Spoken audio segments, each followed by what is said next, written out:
start. What was the worst we were down? Was it 18-4? We were down 15 at one point. It's 14, so 19-4, whatever we were down. I didn't think we guarded anybody early, and I uncharacteristically just kind of stayed calm and tried to get Cassius going, which is not easy. We thought that they were going to pound it inside, and our bigs did not do a very good job. Well,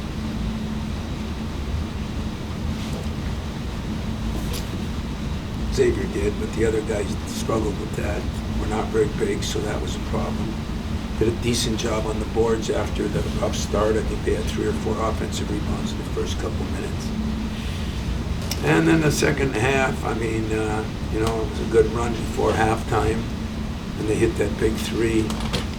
Then a kid that hits 12% like last year hit the big 3 to go up. Is shooting 12% from the. I tell my guys every day that Michigan State isn't somebody, and that people get up for you. And I mean, we had Boudreaux hit 3 threes in a row. He hasn't hit one since. I have a kid that's shooting 12%, 2 for 17, and he hits a big one. And we made some critical turnovers, missed some layups, uncharacteristically missed some free throws. Cassius played better the second half. The end, not great, but better. Feel bad for Xavier because that missed layup wasn't that one that bothered me, because that was the buzzer. It was the 2 before that.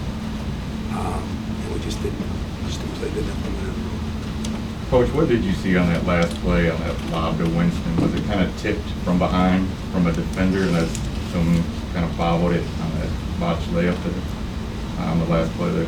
Were you guys? No, I just think he tried to get it up on the rim, and I really don't know. I thought he did a hell of a job. There were 2 guys coming at him. He got it up. He had a wide open layup, just missed it.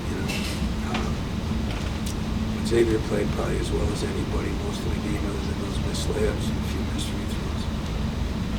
You got some big shots, Aaron and Gabe, and one from Rocket, like things that didn't happen at Purdue. Are there things that you can at least take from this that you couldn't a week ago and say, okay, this is a step?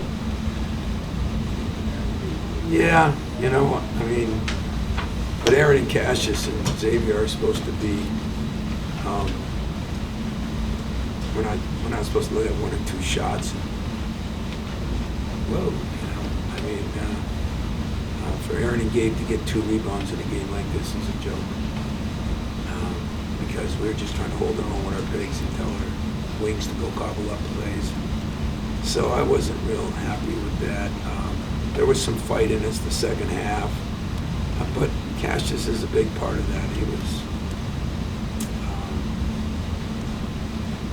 struggled the first half, and as I told him after, when he wanted to defend, he did. And so there were some parts that were disappointing. Parts when you come back, I think we had a 3-point lead. Really stopped them 4 times in a row and didn't score. We had a couple turnovers, we had a missed shot. And then that last one, they missed a shot, it bounces to the free throw line, and I had 2 guys that were standing there looking at it. They get it, and then they hit that 3 to tie it. And those things, the second shots, you can't do that. So our youth showed inside, it showed, but our experienced guys, one played okay, one played a better second half, but didn't play very good the first half. You said it was hard getting Cassius going. Was that physically, mentally, what they were doing? What do you think was spurred that? I don't know, what you think? You want to see a lot. Yeah, they got us sitting on the moon. I have no idea what happened. I was sitting down there and I didn't have much idea what happened.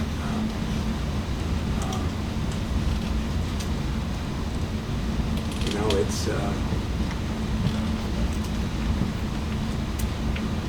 just moments when things are tough for him. I think they did a decent job. He's making a play. It has nothing to do with his defense. I think Cash is going to have to get mad. I'll be mad at the world.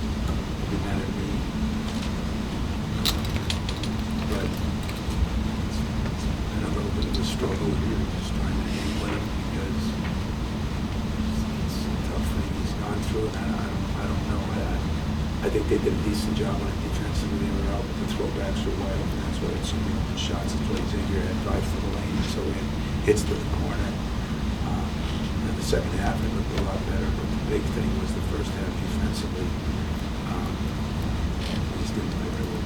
You've obviously played in Assembly Hall so many times over your assistant coaching career and head coaching career. How do you prepare to play in a building like this? Has it changed over the years that you've had more experience?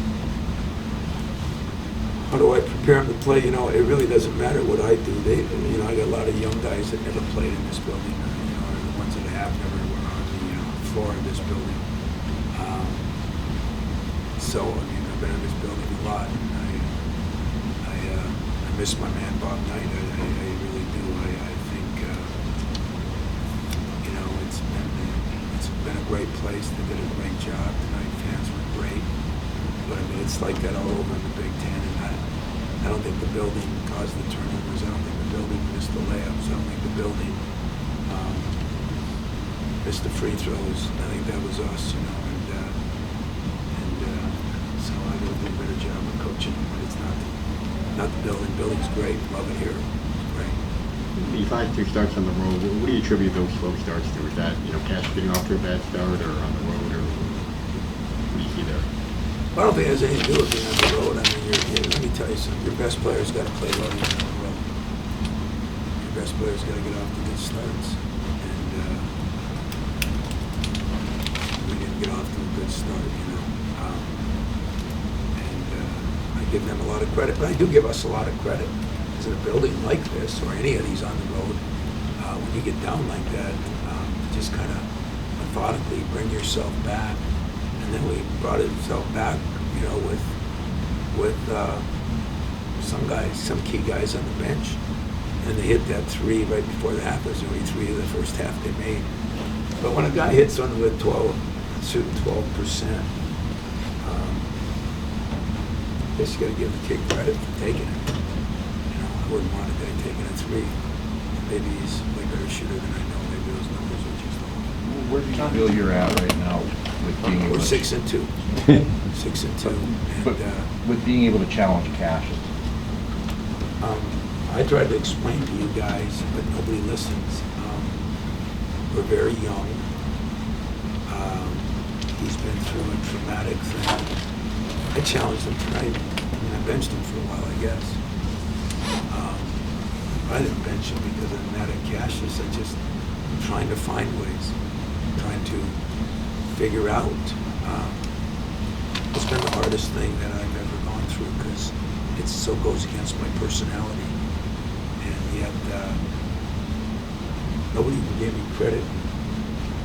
Jerks from East Lansing, I just kept my cool the whole first half because I think there's some fragile things that we have to deal with that I don't really appreciate, but I got to do what I got to do, so I'm doing it. And I'm still meeting with him daily,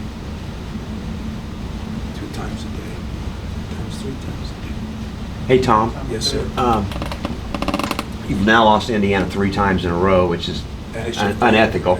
right. But what are they doing different now than before when you were kind of dominating? I'm not going to give them a lot of credit or us a lot of blame. I'm not going to give us a lot of credit or them a lot of blame. I mean, we had them down 15 last year, and we didn't play good enough. We had them down that much at our place and went 8 for 24 from the free throw line or something. I mean, they've done a good job. They got good players. I love Trace. I recruited Trace hard. Those guards, they've been shooting the ball terrible, like my guards, but they're good players and they work hard. And I think they do a good job getting inside a completely different team than last year. Last year, I don't know if they threw it in there at all. And this year, they're throwing it in every play, he's done a good job. They've beaten us, so I've been beaten by better, and I've been beaten by worse. Tom, I'm sure you've addressed this before, but why has the Big Ten been so historically dominated by home teams this year? I mean, winning percentage is like 7, 8. Well, you know, it's because we have all this transfer rule that everybody's probably excited about, but me. And so I think everybody's losing kids, and I think the parity is off the charts. I think we got some, you know, Steve Pipeline is one of the best coaches in the country, and we got some guys that, you know, have done a hell of a job there. I think Penn State is really, you know, we just got better coaches, better teams, top to bottom. And always in the Big Ten, when your team is even decent, everywhere you go, everywhere we go, it's going to be a sellout. I mean, are you kidding me? It's shirt night here. You know, those are safe for the weekends. Maybe that's a compliment to Michigan State. You know? But I don't know. I don't think kids are as mentally tough. You got to be mentally tough to win on the road. You know, more so than even at home. I heard Matt Painter talking about that a little bit. And you need great leadership. And right now we're a little bit broken. And yet we're not. We're 6-2. We're 14-5. You know.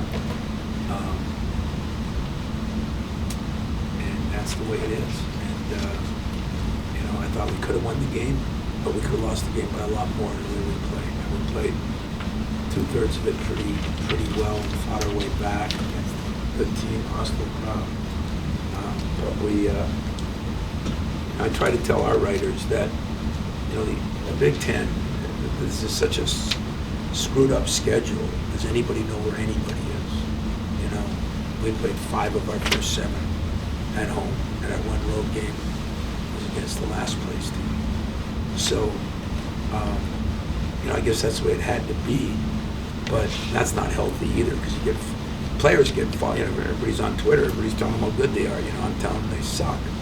You know, and but we're 5-6-1, so nobody feels good about that. But you know, listen, we're not the same team. We are up and down. Hopefully, we'll get Kyle Arns back. That'll help.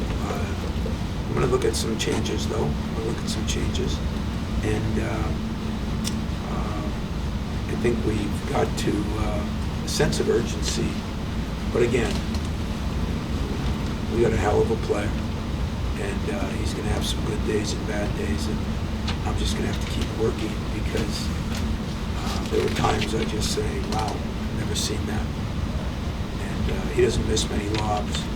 You know, we ran a play to Brown, got a lob out of a timeout. We ran the same play out of another timeout, and it was wide open. And, you know, just uncharacteristic.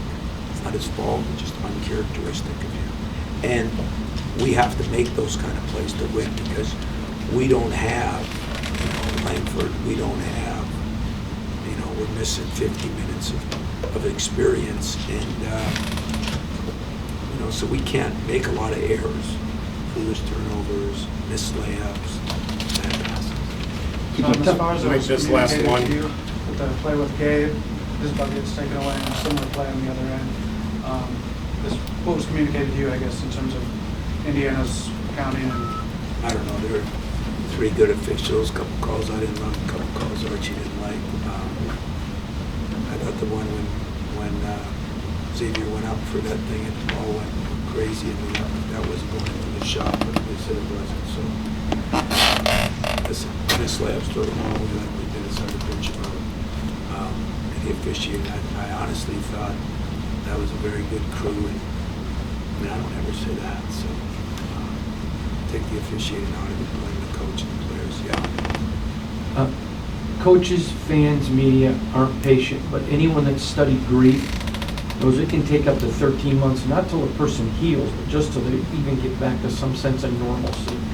Is that something that you just have to keep in mind, and people need to take in mind when it comes to Cash, that this is basketball, that was a tragedy that'll affect the rest of his life? Yeah, it's I can't explain to all of you, because you would have no clue unless you've gone through it. And if you've gone through it, you'd have a big clue. And yet I don't want to make excuses for him, because that doesn't do him any good either. There is a reality to this whole thing. And there is a up and down right now. It was almost like it went really good for a little while, and now it's really been up and down. And I think there was some hope that the second half, I thought it was the best job defensively he's done in a long time. gotta be able to focus in, but he's my guy. I'm gonna just keep experimenting. What can I do? How can it work? More time, more film sessions, more time on the bench, more time on the floor. I'm just gonna keep moving it around, talking to him. You know, it's a difficult thing to talk about. And, you know, I've got what I think is the best player in the league. Prejudice, because there's a lot of very good players. But hasn't played quite the same lately. And you know, I told you when he was playing really good, there's going to be some ebbs and flows. But, you know, fans are, I almost said a bad word. Media is, I almost said a bad word. People, you know, just don't understand that they see a guy in a jersey, whether it's from something like this or an injury, if they see him in a jersey, they think everything's back to normal. If you hung around me for the last 2 months, there's nothing that's been normal. But that's not an excuse for tonight, because guess what? Because everybody wants to beat Michigan State. And I got a hell of a player that's got a hell of a future. And I got to figure out a way to keep helping. But I do know that I'm seeing something that isn't the norm. And I'm just going to keep grinding, keep hugging, keep kissing, keep yelling, I'll do the best I can. So if that's it, I'd also like to tell you that I looked at our bench. I did not travel. Brock Washington, I suspended him. There's nothing more I'm going to say about it, but I did suspend him, so he's home and will be suspended. And that tops off a good night. Thanks, guys.